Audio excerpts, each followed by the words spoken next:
La reconstrucción. Paulina, muchísimas gracias por estar junto a nosotros en Infinita esta mañana. ¿Cómo le va? Bienvenida, buenos días.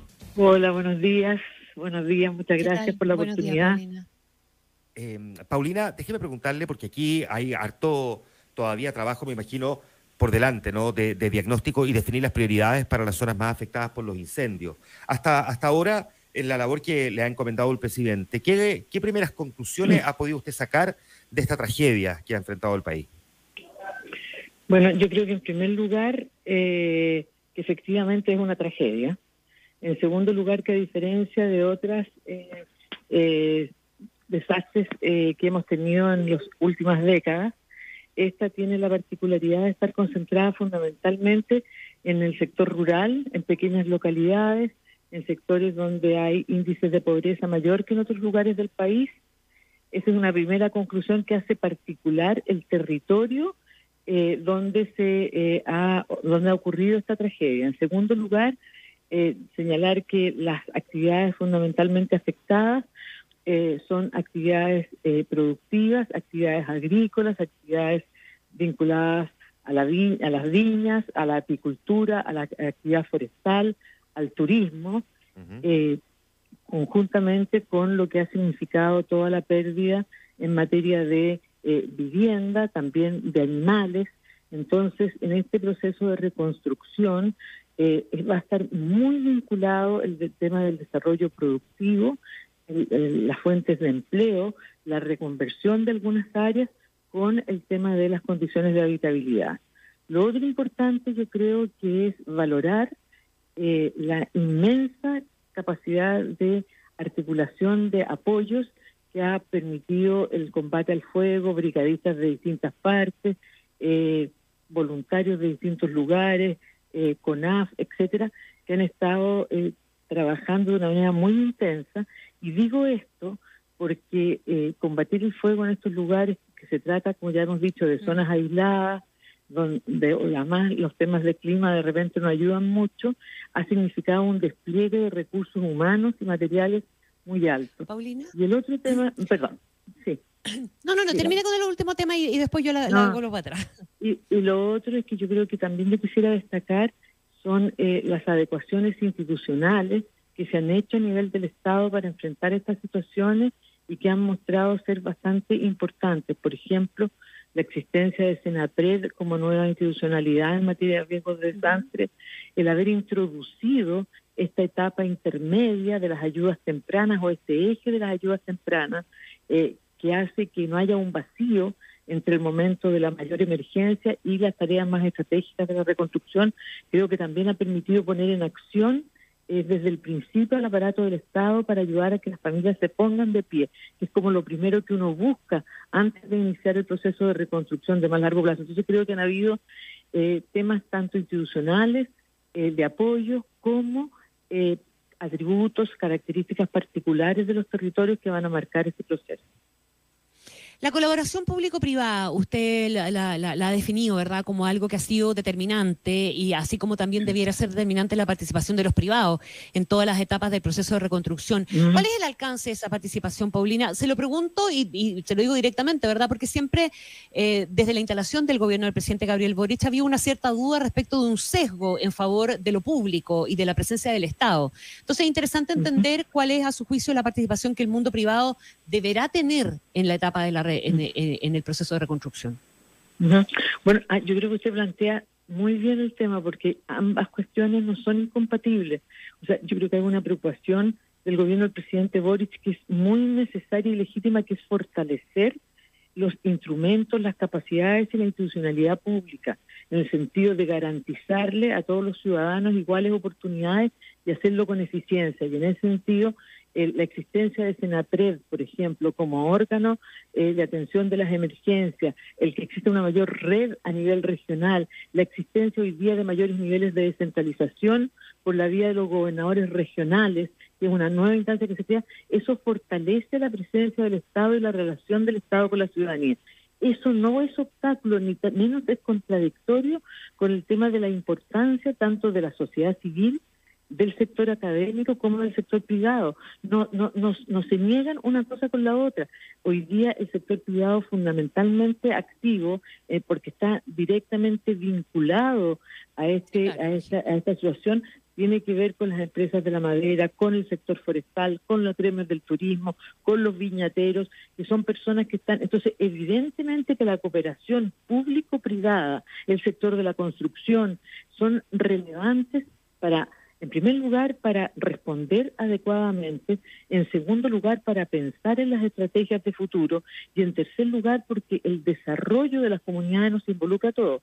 Pero además hay otros sectores que a veces invisibilizamos, que es toda la sociedad civil, todas las organizaciones solidarias, no gubernamentales, que cumplen un rol fundamental en la participación, pero también en la generación de estrategias de solución a partir de su experiencia, y el sector académico y los sectores vinculados al conocimiento, que yo he descubierto, pero así con una grata sorpresa, la cantidad de investigación y de académicos que hoy día, articulados con el Ministerio de Ciencia, tienen investigaciones que hoy día van a ser claves para hacer Paulina, un proceso de reconstrucción más amigable. Entonces, a propósito de eso, y de alguna manera esto se cruza con el debate respecto de si hay que regular o no hay que regular, o a quiénes o qué es lo que hay que regular. Parece bastante obvio, ¿verdad?, que aquí hay cosas que regular, pero que no tienen solamente que ver con la industria forestal, sino que tienen que ver con el emplazamiento de la actividad, de las actividades, las diversas actividades, la forestal, la agrícola, la ganadera, el lugar donde se emplazan las viviendas, etcétera, etcétera. ¿Cuánto de la reconstrucción va a considerar también esos aspectos? O sea, no sé, los cortafuegos, los caminos, el ancho de los caminos, el emplazamiento cerca o lejos de un lugar que eventualmente pueda ser de riesgo, ese tipo de variables que también son parte, nos imaginamos todos, ¿verdad?, de esa conversación que esperamos tener más adelante respecto de lo que hay que hacer de nuevo, revisar. Absolutamente. O sea, la idea, en primer lugar, la idea es que lo que reconstruyamos en materia de infraestructura cumpla ese doble rol. O sea, la localización de un puente, el tipo de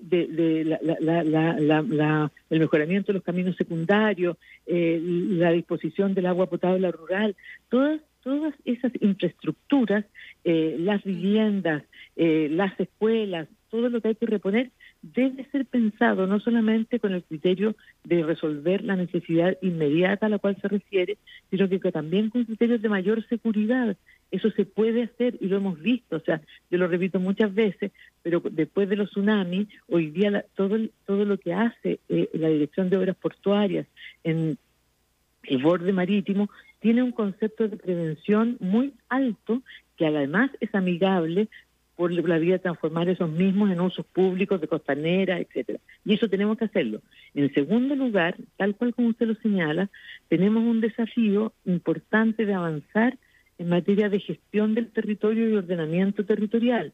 Y aquí los gobernadores, los gobiernos regionales van a jugar un rol clave para llevar adelante los planes regionales de ordenamiento territorial que permitan dialogar armónicamente bajo un criterio de equidad, de sustentabilidad, a las distintas actividades y potencialidades de cada territorio, que son, como todos sabemos, distintas en cada una de las zonas del país. Claro. Entonces, la convivencia de todas las actividades productivas es necesaria. Y finalmente, creo que hay un tema muy relevante, que es mejorar las condiciones de habitabilidad de estos territorios.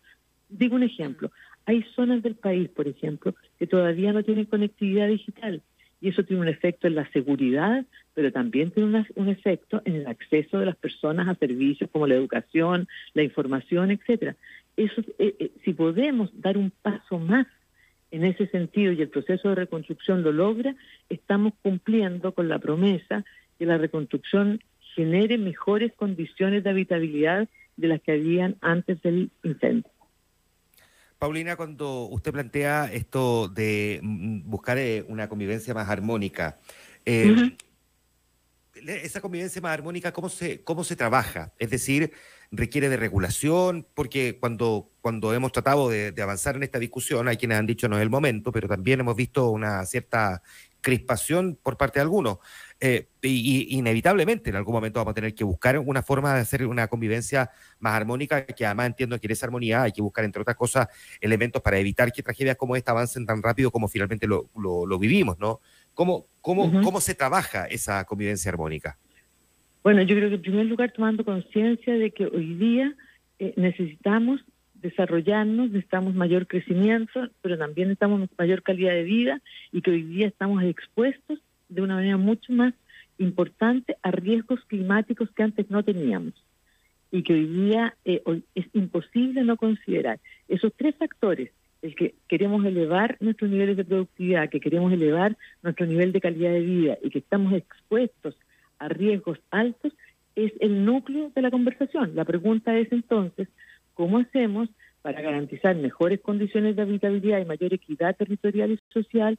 ¿Cómo hacemos para que nuestras potencialidades productivas se desarrollen al máximo? ¿Y cómo mitigamos y nos adaptamos a los riesgos? Esa primera base de la conversación nos va a llevar a temas tan importantes como el que usted dice, que es, por ejemplo, cuáles son las medidas de mitigación, los cortafuegos, etcétera, pero también cuáles son las áreas donde una determinada actividad es más factible y otra debe ser evitada. ¿Cómo hacemos que los centros poblados tengan abastecimiento de aquellas necesidades básicas, pero también estén separados? Y claro que eso significa regulaciones, y tenemos hace un tiempo en el Parlamento, a raíz del incendio de Valparaíso, del incendio grande de Valparaíso, una modificación legal que regula las zonas de interfaz entre lo urbano y lo forestal. Claro que necesitamos mejorar, por ejemplo, el tema de ordenamiento territorial. Entonces yo creo que a veces cuando se habla de la palabra regulación, todo el mundo se asusta, y en realidad todos estamos regulados por muchas normas. Lo que tenemos que hacer es mirar lo que tenemos y ver cómo la experiencia nos ayuda a mejorarlo. Y esa mejora debería importar algo mejor para todos los sectores. Y aquí se ha hablado mucho del sector forestal, como si la contraposición fuera solo entre el sector forestal y los centros poblados, pero en esta área hay otras actividades que son muy importantes para nosotros: todo el Valle del Itata y las viñas, por ejemplo, toda la actividad apícola, está lleno de actividad apícola de pequeños productores que viven de esto.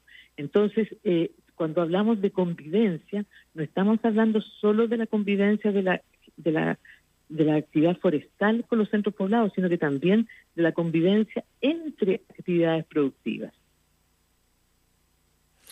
Muy bien, muchísimas gracias también por estar esta mañana conversando con nosotros, Paulina Zabal, delegada presidencial para la reconstrucción. Gracias por estar en Infinita esta mañana. Muchas gracias a ustedes y que tengan un muy buen Paulina. día. Igualmente. Que esté muy bien. Muchas gracias, Paulina. Falta un minuto para las 9 de la mañana.